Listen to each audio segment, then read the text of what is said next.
Hola, ¿cómo están? En esta ocasión queremos hacer preparación desde la lectura del texto guía de Chomsky en su capítulo 3 sobre funciones y sus gráficas.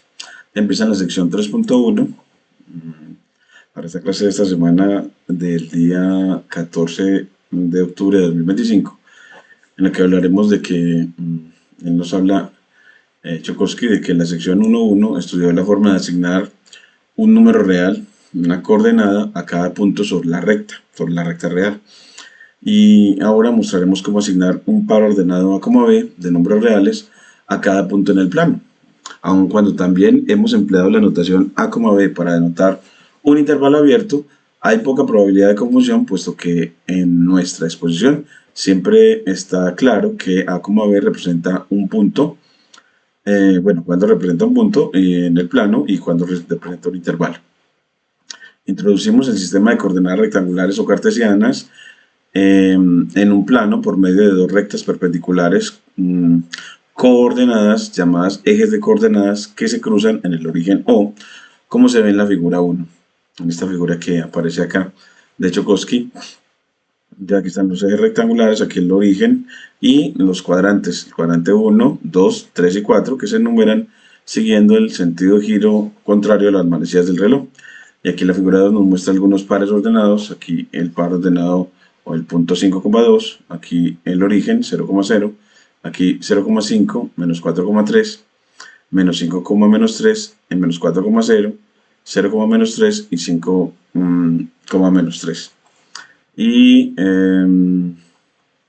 nos dice además eh, que muchas veces nos referimos a la recta horizontal como el eje X y a la recta vertical como el eje Y, y los marcamos como X y Y respectivamente.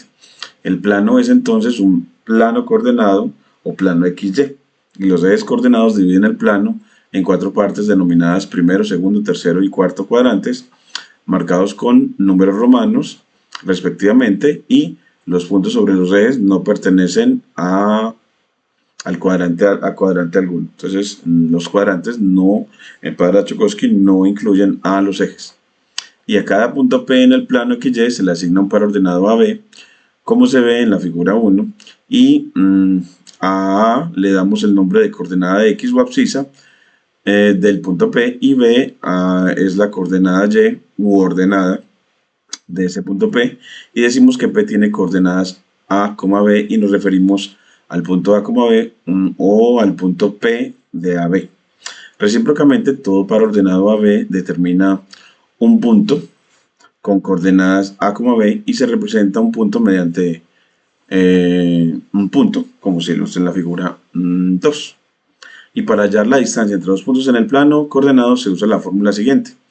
La distancia entre P1 y P2, siendo P1 de coordenadas x1, y y P2 de coordenadas x2, y2, en el plano coordenado, pues esa distancia va a ser la raíz cuadrada de la suma de los cuadrados de las diferencias de las abscisas y las diferencias de las ordenadas. Aquí nos da un poco de historia, y es que el término cartesiano se usa en honor al matemático y filósofo francés René Descartes, 1596 a 1650, quien fue uno de los primeros en emplear sus sistemas de coordenadas.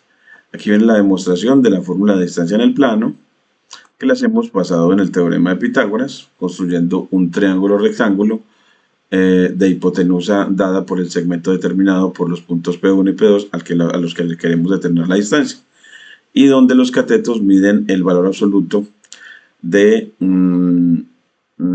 o el valor absoluto de la diferencia de las ordenadas y la diferencia de las abscisas. Y aquí nos halla el primer ejemplo de distancia en el plano utilizando esta fórmula. Luego, cómo utilizarla para demostrar que un triángulo es un triángulo rectángulo. ¿Y cómo lo hacemos? Pues bueno, primero trazamos los tres puntos que nos dan y demostramos que el triángulo es rectángulo, y encontramos su área utilizando la fórmula de distancia para hallar las longitudes de los lados del triángulo y viendo a ver si satisfacen la regla de Pitágoras, porque si la satisfacen, entonces será un triángulo rectángulo. Solamente los triángulos que satisfacen la regla de Pitágoras son los triángulos rectángulos. Y luego hallar el área utilizando la fórmula de un medio de base por altura, donde toma como base al lado BC,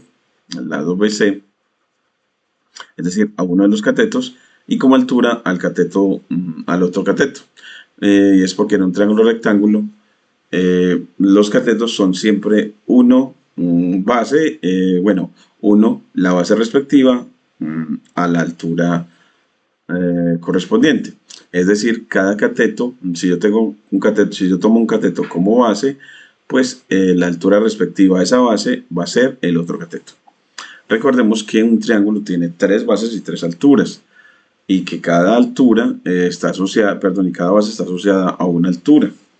Bueno, entonces aquí la aplicación 3 es aplicación de la fórmula de distancia, y es, dados 3 puntos, demuestre que C está sobre la mediatriz del punto AB. Entonces, mostrar que dados 3 puntos, uno de ellos está sobre la mediatriz del segmento determinado por los dos primeros, que está sobre la mediatriz.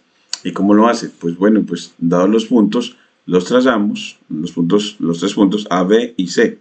Y mire que traza la recta mediatriz, que es una recta que biseca el segmento y es perpendicular. La mediatriz es la que biseca y es perpendicular. Y entonces de aquí determina la distancia de A a C, la distancia de B a C, y si esas distancias son iguales, entonces efectivamente se está en la mediatriz, porque estar en la mediatriz también se puede definir como el lugar geométrico de los puntos. Estar en la mediatriz de un segmento, pues se puede definir esa mediatriz como el lugar geométrico de los puntos que equidistan de los extremos del segmento dado.